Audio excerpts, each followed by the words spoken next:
Hello friends, welcome to my channel visa guide दिखने वाले आपसे फ्रेंड्स का मैं स्वागत करता हूं। फ्रेंड्स, काफ़ी दिनों से मेरे पास मैसेज आ रहा था कि अपडेट दीजिए जॉर्जिया के वीज़ा के बारे में, क्या अपडेट है। तो आज मैं इस वीडियो में आपको बताऊंगा जॉर्जिया के वीज़ा के अपडेट के बारे में, जॉर्जिया का जो वीज़ा पॉलिसी है जो चेंज हुआ उसके बारे में आपको अपडेट दूंगा, और क्या इन्फॉर्मेशन है जॉर्जिया के इमिग्रेशन पॉलिसी के बारे में बॉर्डर पे, और अगर आप जॉर्जिया जाते हो तो एयरपोर्ट इमिग्रेशन में आपको क्या प्रॉब्लम होगा, कैसे आप इमिग्रेशन क्लियर कर सकते हो, सब कुछ मिलेगा आपको इस वीडियो में। लेकिन उससे पहले आप सभी लोगों से रिक्वेस्ट है, फर्स्ट टाइम अगर आप हमारे चैनल से जुड़ रहे हैं तो चैनल को लाइक सब्सक्राइब जरूर करिए। इस चैनल पर जॉब इमिग्रेशन वीजा की वीडियो डालता हूँ जो काफ़ी हेल्पफुल और इन्फॉर्मेशनफुल होता है, तो लाइक करिए, शेयर करिए, सब्सक्राइब करिए और हमारे यूट्यूब फैमिली के साथ जरूर जुड़िए। फ्रेंड्स, आज हम आपसे बात करेंगे जॉर्जिया के वीज़ा के बारे में। जॉर्जिया का वीज़ा काफ़ी दिनों से कई सारे सब्सक्राइबर्स ने मुझे ईमेल किया, मुझे मैसेज किया और जानना चाहा कि मैं जॉर्जिया जाना चाहता हूँ, मुझे उसके लिए क्या डॉक्यूमेंट्स चाहिए और वीज़ा कैसे अप्लाई कर सकते हैं, कैसे हम जा सकते हैं। तो अगर मैं बात करूं जॉर्जिया के वीज़ा के बारे में, तो जॉर्जिया जाने का दो तरीका है।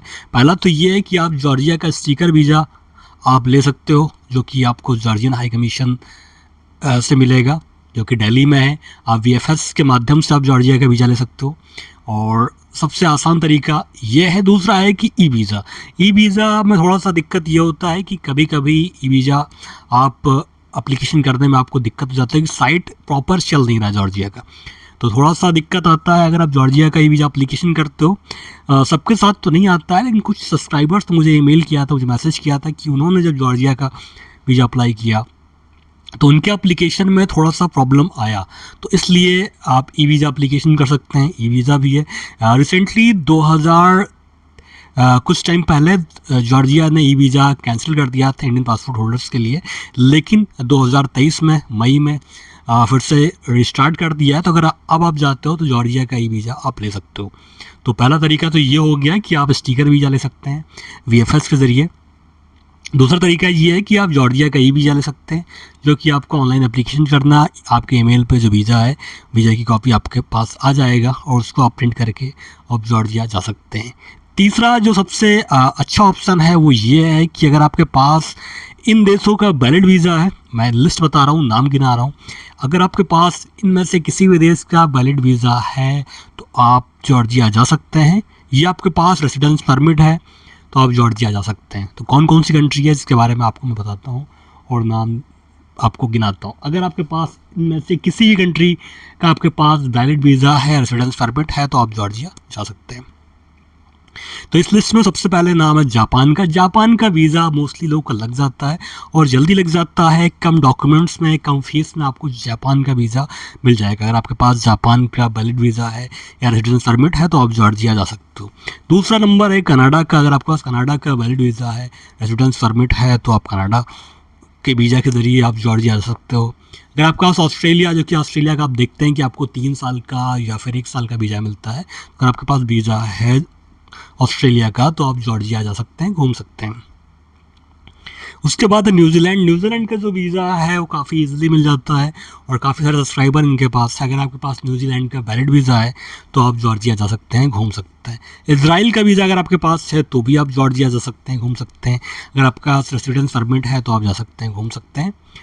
साउथ कोरिया, आयरलैंड और शेंगन, यूरोप में किसी भी कंट्री का आपके पास वैलिड वीज़ा है, रेसिडेंस परमिट है, तो आप जॉर्जिया जा सकते हो और जॉर्जिया आप घूम सकते हो।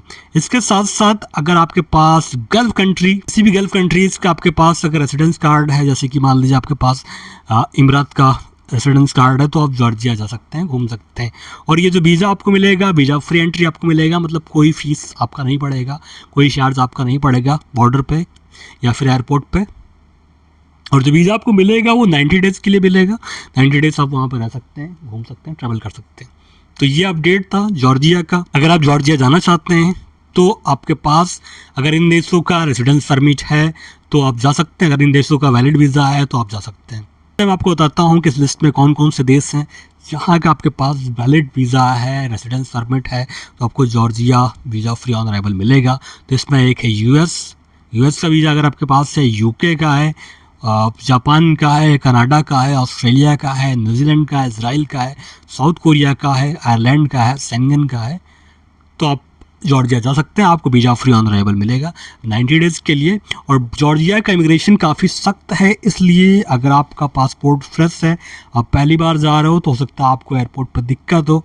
और आप जॉर्जिया जा रहे हैं तो आपके पास होटल की बुकिंग होना चाहिए, फ़्लाइट का टिकट होना चाहिए, आपके पास कैश होना चाहिए, क्रेडिट कार्ड डेबिट कार्ड होना चाहिए। अगर आपके पास ये नहीं है तो हो सकता है जॉर्जिया आपको डिपोर्ट कर सकता है।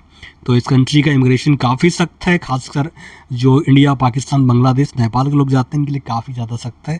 तो आप डिपोर्ट ना हो, उससे अच्छा है कि आपके पास जो वैलिड डॉक्यूमेंट्स हैं वो होने चाहिए।